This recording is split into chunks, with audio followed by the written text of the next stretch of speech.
وعنہ رضی اللہ تعالی عنہ قال قال رسول اللہ صلی اللہ علیہ وسلم عرض علی ربی لیجعل لی بطحاء مکہ ذهبا فقلت لا یا رب ولكن اشبع یوما واجوع یوما فاذا جعت تضرعت الیک وذکرتک وَإِذَا شَبِعْتُ حَمِدْتُكَ وَشَكَرْتُكَ رواہ احمد و ترمذی۔ یہ حدیث بھی حضرت ابو امامہ رضی اللہ عنہ سے ہے۔ نبی پاک صلی اللہ علیہ وسلم نے فرمایا کہ مکے کی وادی میرے اوپر پیش کی گئی، اللہ تعالیٰ نے کہا میرے محبوب اگر آپ چاہیں تو اس کو سونا بنا دیتے ہیں، ساری وادی کو، پہاڑ سارے۔ میں نے کہا نہیں یار، اتنا سونا نہیں چاہیے مجھے، میں تو چاہتا ہوں کہ ایک دن رج کے کھاؤں، ایک دن بھوکا رہوں، جس دن بھوکا رہوں تیری بارگاہ میں زاری کروں، تضرع کروں، عاجزی کروں، مانگوں، اس میں مزہ آتا ہے، تیرا ذکر کروں، اور جس دن رج کے کھا لوں تیری تعریف کروں، شکر کروں۔ یہ ہیں ہمارے آقا کے جذبات جس کو امت نے اپنانا ہے۔ رسول پاک صلی اللہ علیہ وسلم نے یہ بات جو بیان فرمائی ہے، یہ کوئی تاریخی قصہ نہیں ذکر کیا کہ بھئی قصہ سنا دیا، یہ اپنے ذاتی جذبات امت کے سامنے پیش کیے کہ آپ کے نبی کے جذبات یہ ہیں تو آپ کے بھی یہی ہونے چاہیے کہ زیادہ سونا نہیں چاہیے، ضرورت پوری ہو، اگر کبھی بھوک آ جائے تو اس کے لیے بھی تیار رہیں، صبر کریں۔ نبی پاک صلی اللہ علیہ وسلم کا جو فقر و فاقہ تھا یہ اختیاری تھا، یہ حدیث صراحتاً بتا رہی ہے، ورنہ اگر اس وقت ہاں کہہ دیتے کہ ہاں یا اللہ میرے دشمنوں کے پاس، میرے مخالفین کے پاس مربع ہیں، میرے دشمنوں کے پاس سونے ہیں، بڑی بڑی سواریاں ہیں، بڑے انتظامات ہیں، آپ کے محبوب کے پاس کچھ بھی نہیں، کیا کہیں گے کہ اللہ کا محبوب اتنا غریب ہے؟ تو پیشکش ہو رہی تھی، بڑا موقع تھا کہ مجھے یہ سارا بھر دو سونے سے تاکہ میں ان کو بتا سکوں کہ میں بھی مالدار ہوں، امیر ہوں۔ لیکن یہ بات نہ اللہ چاہتے تھے نہ حضور چاہتے تھے، کیونکہ حضور وہی فیصلہ کرتے ہیں جو اللہ چاہتا ہے۔ جبریل سے مشورہ بھی کیا، انہوں نے کہا ابدیت کو، ملکوتیت کو قبول نہ کرنا۔ تو اللہ کا مشورہ بھی یہی تھا اور حضور کی ذاتی رائے بھی یہی تھی کہ میں سونے والا نہ بنوں بلکہ میں عبادت والا بنوں، صبر اور شکر والا بنوں۔ نہ ملے گا تو صبر، ملے گا تو شکر۔ صبر بھی عبادت ہے، شکر بھی عبادت ہے، تو میں ہر وقت عبادت میں مصروف رہوں۔ اس دور میں شیطان بڑے وسوسے ڈالتا ہے ہمارے دل میں کہ آپ کے پاس بھی اتنی بڑی دولت ہوتی جتنی فلاں کے پاس ہے تو آپ غالب آ جاتے۔ یہ شیطان دل میں ڈالتا ہے۔ آپ کا پیچھے رہ جانا آپ کی غربت کی وجہ سے ہے، پھر وہ للچائی ہوئی نگاہوں سے دیکھتا ہے کہ ہے کاش میں بھی ایسا ہوتا، میری گاڑی بھی ایسی ہوتی، میرے ساتھ بھی ایسے معاملات ہوتے۔ ہوگا تو وہی جو اللہ چاہے گا، لیکن یہ ساری زندگی کوڑ کوڑ کے مر جائے گا کہ میں ایسے ہوتا، میں ایسے ہوتا۔ اللہ کے نبی صلی اللہ علیہ وسلم نے اپنے جذبات کا اظہار کر کے اور اپنی عملی زندگی کو سادہ رکھ کر اور مادہ سے جدا رہ کر قیامت تک آنے والی آخری امتی کو بھی یہ پیغام دیا ہے کہ یہ کامیابی کا راستہ نہیں ہے، جس کو تم کامیابی کا راستہ سمجھ رہے ہو یہ کامیابی کا راستہ نہیں ہے۔ کامیابی کا راستہ ہے کہ اللہ کو خوش کرو، یہ کامیابی کا راستہ۔ اگر اللہ خوش ہو کر زیادہ دولت دے دے تو اس دولت کا حق ادا کرو، اگر اللہ دولت نہیں دیتا تمہارے لیے، اللہ نہیں پسند کرتا، تو اس پر صبر کرو۔ زیادہ دولت آنے سے اور زیادہ مالدار بننے سے نہ تمہاری عزت بڑھے گی، نہ تمہارا دینی کام بڑھے گا، نہ تمہارا دنیا میں غلبہ ہوگا۔ اور ایک تو ہوتی ہے تھیوری، طالب علم جو درجہ کتب والے ہیں یہ تو اچھی طرح سمجھتے ہیں، اور جو درجہ قرآن والے ہیں ایڈے بولے یہ بھی نہیں، یہ بڑے سیانے تنترے یہ بھی سمجھتے ہیں۔ ہمارا جو اسلام ہے اس کا آغاز کیسا ہے؟ اس اسلامی اور توحید والی تحریک کا آغاز دیکھو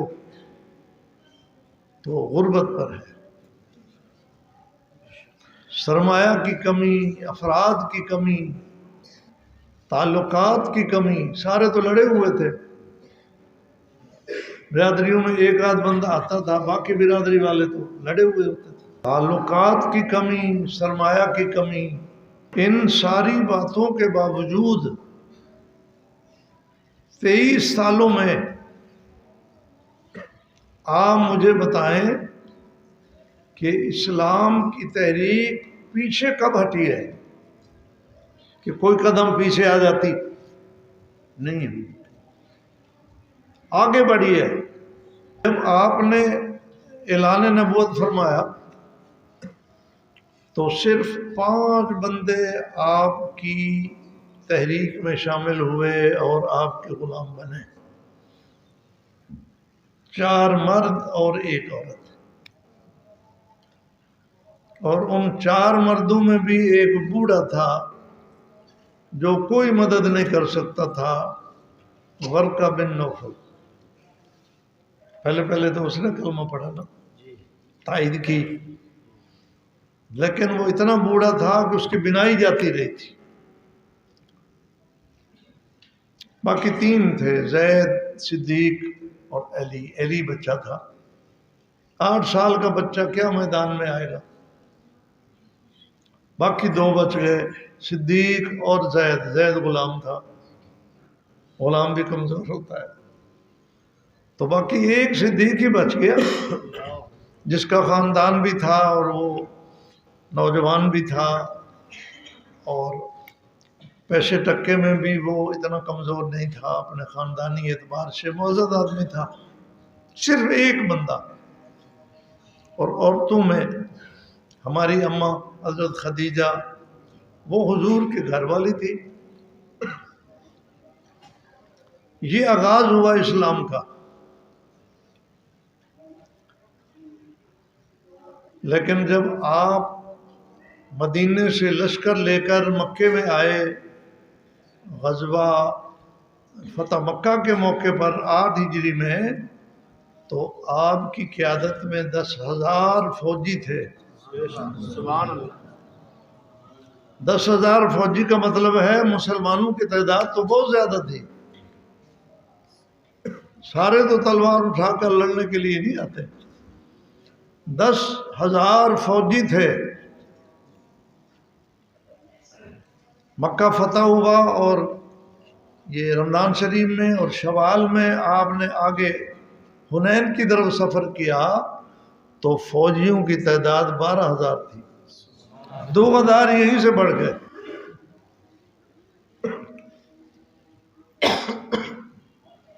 اور 2 سال بعد جب 11 میں آپ حج کے لیے تشریف لائے، 10 کا آخری مہینہ ذوالحجہ میں، تو آپ کا خطبہ سننے والوں کی تعداد 1.25 لاکھ تھی۔ سبحان اللہ۔ تو اسلام کی ابتدائی تاریخ بھی ہمارے لیے حوصلہ دینے کے لیے کافی ہے۔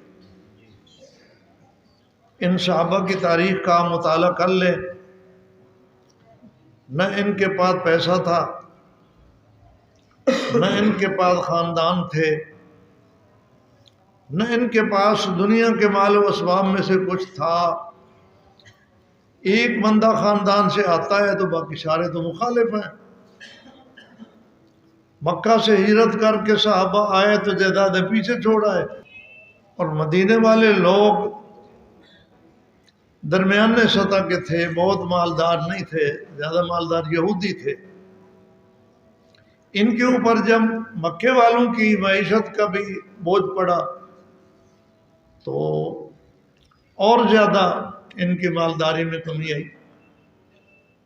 تو غربت تھی، لیکن اسلام بڑھتا رہا بڑھتا رہا بڑھتا رہا، کم نہیں ہوا۔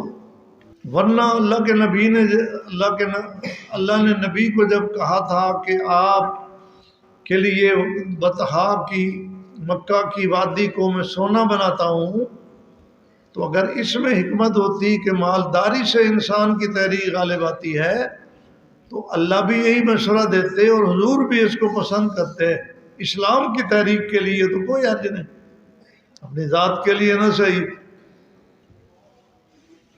لیکن اس کو نہیں پسند کیا۔ معلوم ہوتا ہے کہ اسلام کی ترقی مادے پر منحصر ہی نہیں ہے، یہ بات سمجھنے کی ہے۔ ہم بہت مغالطے میں ہیں، ہماری اگر جماعت کامیاب نہیں ہو رہی سیاست میں تو اس کی وجہ یہ نہیں کہ ان کے پاس گاڑیاں چھوٹی ہیں، ان کے پاس گھر چھوٹے ہیں، اور وجوہات ہیں۔ اب وہ تفصیل میں آپ کو یہاں نہیں بتاتا، اگر بتا دوں تو آپ کو یقین آ جائے گا کہ اور وجوہات ہیں۔ اچھا، میں آپ سے پوچھتا ہوں کہ طالبان کا 20 سال ٹکرو کس سے رہا؟ سپر پاور کا مطلب ہے کہ دنیا میں سب سے بڑا طاقتور ملک، سپر طاقت کے دنیا میں سب سے بڑا طاقتور ملک، اور آتے ہوئے وہ ابو جہل کی طرح ہینگتا ہوا آ رہا تھا، جیسے ابو جہل نے کہا تھا میں پیچھے نہیں جاتا، کہ یہ روس تھا جو بھاگ گیا، میں امریکہ ہوں۔ 20 سال کے بعد یہاں سے کیا لے کر گیا؟ لے کر کچھ بھی نہیں گیا، سب کو چھوڑ کر گیا۔ جس اسلحہ کو اس نے اتنا اپنے لیے ترقی کا ذریعہ سمجھا ہوا تھا، اور طالبان کو اس کی طرف دیکھنا ہی نہیں دیتا تھا، ٹینک اور میزائل اور بڑے بڑے اسلحہ، طالبان نے ان کے ساتھ رسیاں باندھ کر پیٹ جوٹی۔ اس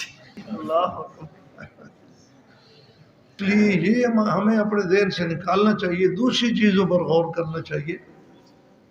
اصل کامیابی اللہ کے تعلق میں ہے، عبادت میں ہے، اللہ کو راضی کرنے میں ہے، مادی پر نہیں ہے۔ اتنا مادہ ضرورت ہوتا ہے وہ اللہ دے دیتا ہے۔